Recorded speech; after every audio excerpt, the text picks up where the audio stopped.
I have seen Harry in awkward situations that should be absolutely normal if it wasn't that the guy didn't want to be there or cared about the people around. And this image is a great representation that he's not only being awkward, but opportunistic, because this is not the Invictus Games, but the Warrior Games. And we will be talking about his feet as well, that exposed more than he wanted to. But before we talk about how Harry's body language is betraying him the same way he is betraying the Invictus Games, you might remember that 2 days ago, I made a video analysis of that interaction he had with Spike Lee, in which the filmmaker was basically scolding him. Well, according to the Sausage spokespeople, of course, none of the sort happened. It was a friendly exchange. I remember the friendliest part, in which Spike Lee was pointing him with his right index finger with his left hand behind, not shaking Harry's hand, and it was quite uncomfortable to watch. Make sure to check that video. Now, it would be a good idea for Spike Lee to come forward and just say, "Oh, no, none of that happened. I was just asking him about how does he survive living in a basement." But my guess is that if Spike Lee remains silent, it's because the exchange was not friendly at all. The next 48 hours are critical for this. Critical as in the status of the Invictus Games. You might be wondering why Harry is serving hot dogs or whatever he is serving these people. It would be a good idea to avoid letting his ginger hairs fall into the food that he's serving, by the way. But this has to do with the Warrior Games, which you might remember are the original games for wounded veterans in the United States that Harry basically, let's say, borrowed the concept from. Now, here's something that I have to say about Harry, and it's that the concept of Olympic-style games for wounded veterans, the concept itself, it's not something that you can copyright. In fact, in an ideal world, you want more people to organize this kind of events in more countries. So, in my very personal opinion, stealing the concept of the Warrior Games is not actually stealing. You can't steal a concept that cannot be copyrighted. And if you keep saying that Harry stole the concept of the Invictus Games, then you are distracting from the actual problem here, and it's that these two are using the Invictus Games for their own gain. Because more and more people are noticing that Harry has been using the Invictus Games in two ways. Number one, to use it as reputational washing. We all know that he's been not the most popular royal in terms of behavior.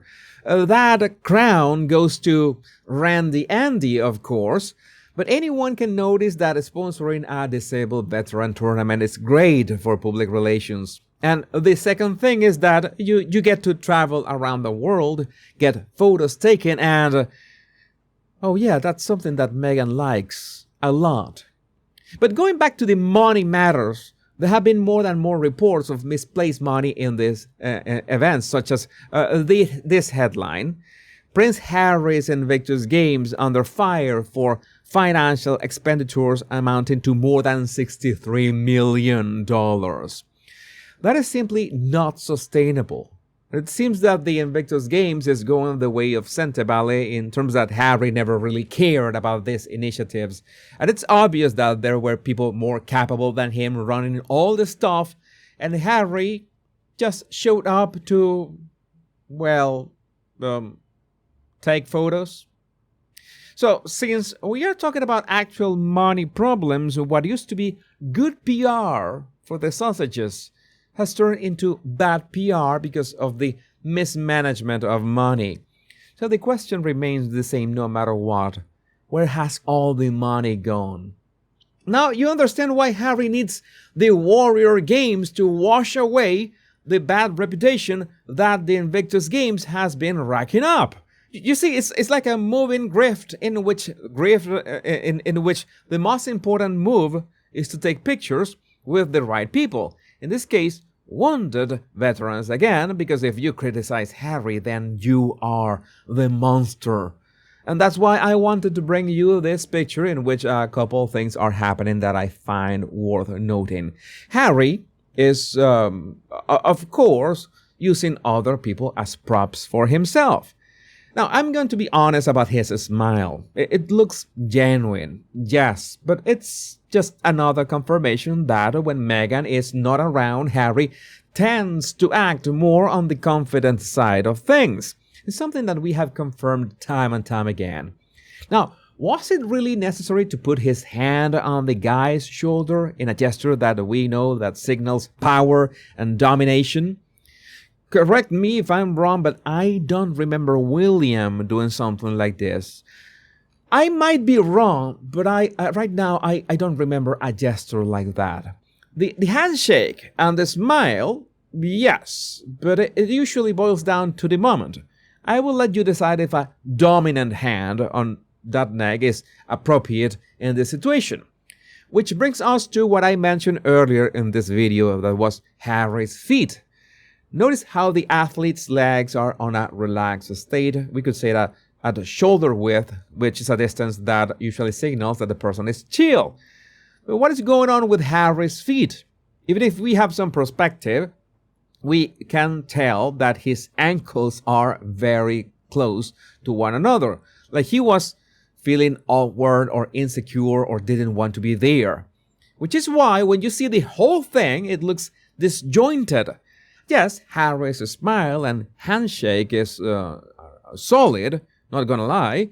But I don't know if that hand on the neck was the right call, but definitely the feet really close together in that stance is a signal of insecurity, of inner dissonance.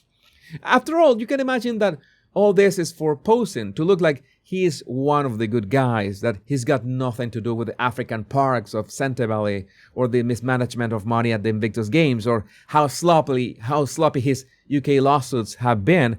It's like Harry is not responsible for anything and he just wants to pose as the normal guy, as just Harry. Remember when he wanted to be called just Harry? I can imagine who was against that decision. Oh well, look at that. Another dominant hand on shoulder. What a coincidence. These things tend to pop up everywhere, it seems. So I have to mention a very good point from Sabira Lon on X, mentioning that the gingerbread could go to Texas and go to a basketball game and go give out burgers for wounded warriors, but couldn't go to Germany for their Invictus Games that were from the 12th to the 14th? How does that work? Isn't Harry the patron saint of the Invictus Games? Why didn't he go to Germany? I have no answer for that besides speculations that someone couldn't go or didn't want to go, so she didn't allow age to leave the house. Such a shame, because if Germany is famous for something, it's for their sausages. Pun intended. But let me know what you think about this in the comments. My name is Jesus Enrique Rosas. I'm the Royal Rogue. Much love and bliss.